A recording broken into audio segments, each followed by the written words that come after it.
Hey, what's going on, you guys? It's Tobey's Talk Show. This is episode number 68, and today I will be discussing and giving the analysis on the NFC and AFC championship games this past weekend. So, as you guys know, this is a wild set of games.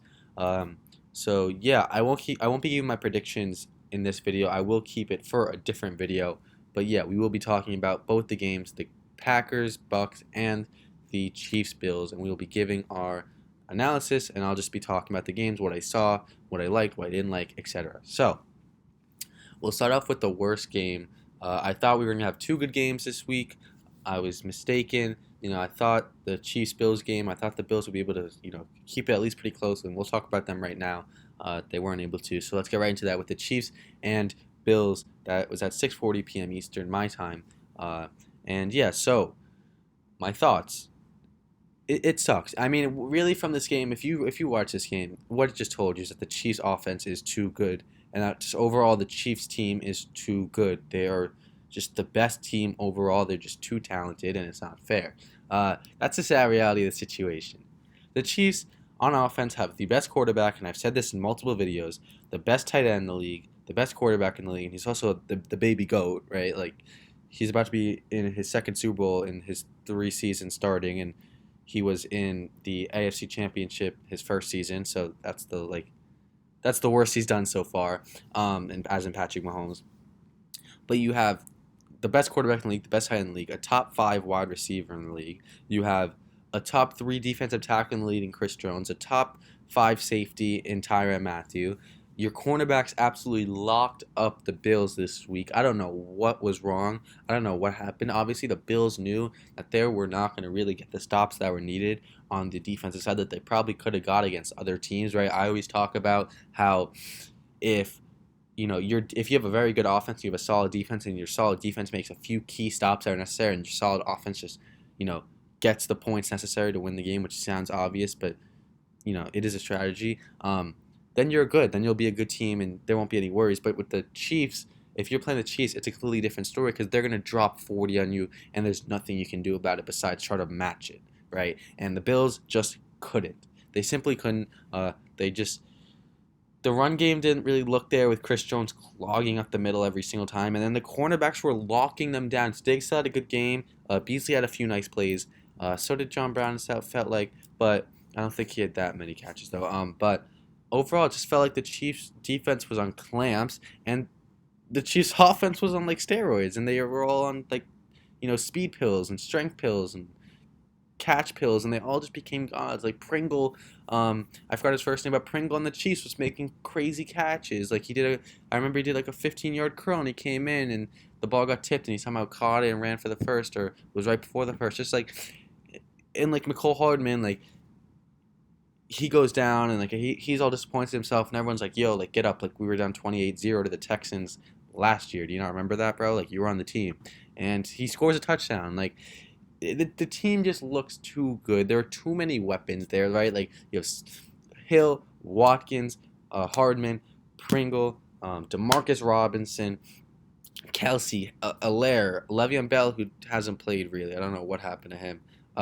Not Damian Williams, Darrell Williams, and then you have Damian Williams next year, and you have Eric Fisher, and you have Mitchell Schwartz, and you have just all these guys, and that's only on the offense. You have Chris Jones on the defensive line, Anthony Hitchens has at linebacker, Matthew, like I said, of course, Juan Thornhill is a young, upcoming, nice player, and yeah, it's just scary. It really is. It's not fair. The Bills, Josh Allen looked good, I would say, made a few throws that could have been more on the money, but he was kind of getting pressured.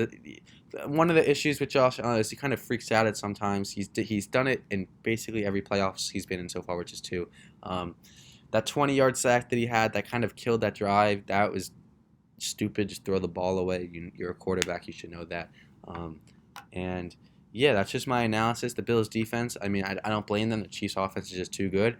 And the Bills' defense, the Bills' defense, yeah, with the Chiefs' offense, I don't blame them. The Chiefs are too good. And then the Bills' offense, they just didn't make, they didn't make enough plays to win the game. And I mean, it's hard when the Chiefs score 31 unanswered points. Like, they're just like scoring points, and you have to try to match them. And it's hard for a team for any team to try to score, try to match 31 straight points, and teams don't even average.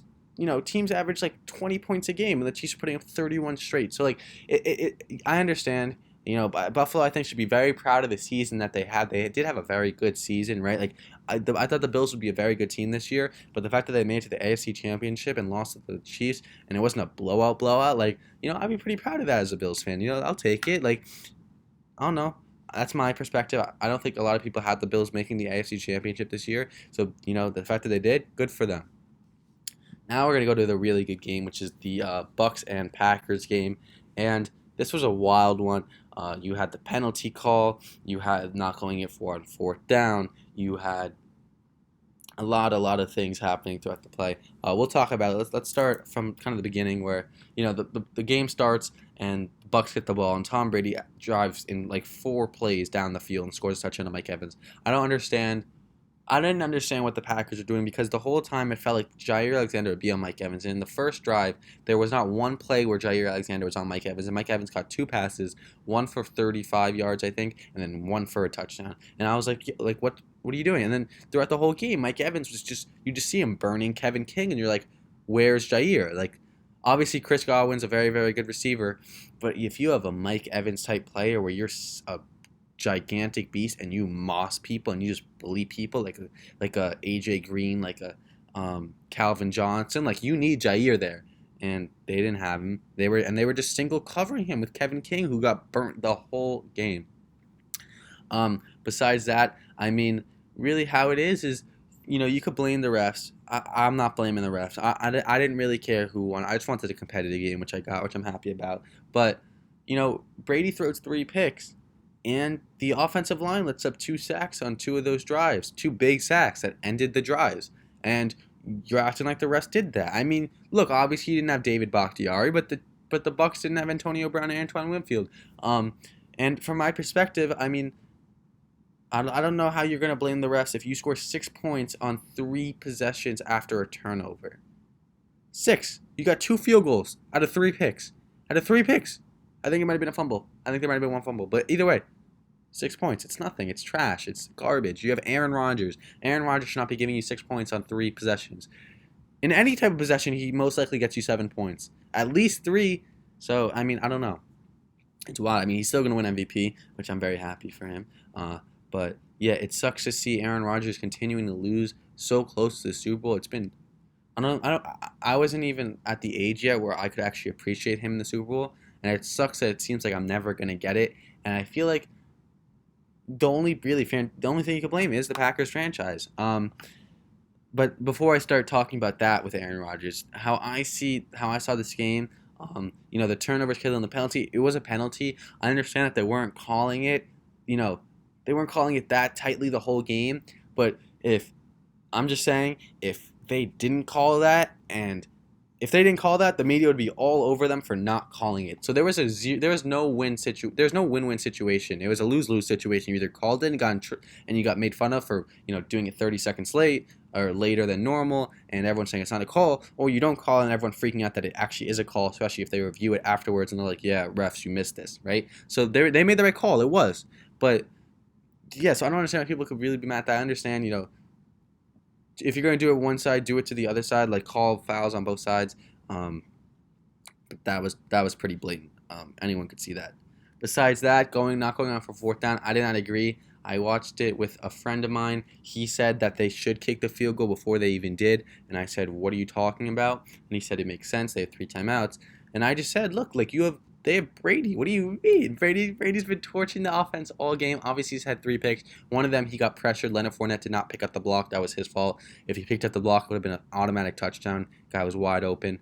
Another one was just an awful throw. Like, it was just a little too high for Evans. Evans got his fingertips, and he tipped it up, and it ended in a pick. It was just a little too high. And then, yeah, I think there was one more interception that I forgot. But yeah, this game, Brady didn't carry, but he doesn't need to carry every game. He's a 43-year-old man. Give him a break. I mean, Shaquille Barrett did his absolute thing out there. Stu made some big plays. Devin White made some nice tackles. He was all over the field. Obviously, whoever forced that fumble for the Bucs, that was a big deal. I forgot who that was on Aaron Jones. And yeah, there were just a few turnovers that just let Brady score, right? That fumble that I just talked about, that was an easy touchdown, I believe. The pick right before the end of the half, that was the killer. That's what ruined the Packers the game, by the way. Everyone could blame the refs. That pick at the end of the half, I knew that was going to cause some issues down the line. Yeah, I mean, look, that was a 10-point turnaround, right? The Packers go down and get a field goal. No, instead the Buccaneers get it at the 50-yard line. Tom Brady throws a Hail Mary to Scotty Miller for a touchdown. So yeah, I know a lot of people are upset, but I don't know why they're blaming the refs. Really, I understand people maybe said, "Oh, Brady didn't carry." Blah blah blah blah. Yeah, he didn't carry, but he made the right place at the right time. He made some great throws this game, and he beat Rodgers once again. And so that's it. I mean, sure, the defense of course helps. The offensive weapons definitely helped him. The defense was a major reason why. They probably were the biggest reason they won. Don't get me wrong, but Brady made right throws at the right times. He made absolute dots that won them the game, alongside the rest of the team. And overall, I mean, you can't blame Rodgers. You blame LaFleur. I don't know why they didn't go for it. You have the MVP, all right? It's not like you have a top 5 quarterback or top. No, you have the MVP of the league this season. You don't go for it on 4th and 8. The worst thing that happens is that they get the ball, and it's the same exact situation, except, you're down by 8 instead of 5, so it's still a one possession. You need to go score a touchdown. And they're at the 8-yard line if you go for it, if you don't get it, compared to being at the 40 if you're going for onside kick, or the 30 if they're returning it. It doesn't make sense. I didn't get it. You're still trying to stop Brady one more time. So I don't understand what you're so scared of. I thought that was an absolute garbage call. I really didn't understand that. And if I'm Rodgers, I'm pissed, man. You're an NFC Championship caliber team, a Super Bowl caliber team with how Rodgers played this year, and you drafted a quarterback to sit there and watch Rodgers. You didn't get a wide receiver for this man. This man's been in your franchise for what, 12 to 15 years at this point, and you couldn't get him a receiver? You got him a backup quarterback to watch him the whole playoff run? What do you think? I don't know. I think Rodgers should leave. I don't know what his contract situation looks like. I have to look more into it. But yeah, if I'm Rodgers, I'm pissed, man. This has been too many times, where either the defense sucks or the offense, just doesn't have enough weapons, and it's the Packers' fault. And Rodgers can't carry so much. He could do only so much for a team, and he absolutely has for this Packers franchise. And I feel like they haven't given him enough as he's given them. And I think, if he also feels that way, he should maybe think about leaving. So yeah, guys, that was my analysis on the games. I hope you enjoyed it. Please leave a like and subscribe if you have been enjoying the videos. And yeah, leave a comment who you think will win the Super Bowl. I'll probably make a Super Bowl video. I'll also probably make an Aaron Rodgers video if any more news comes out on that, and maybe a Deshaun Watson video as well, with maybe teams to look at, or we'll figure that one out. But yeah, guys, I hope you guys enjoyed. I'll see you for episode number 69. Oh, that's not good. I'll figure something out. I'll figure something to do for that. Nothing weird, of course. And yeah, bye, guys.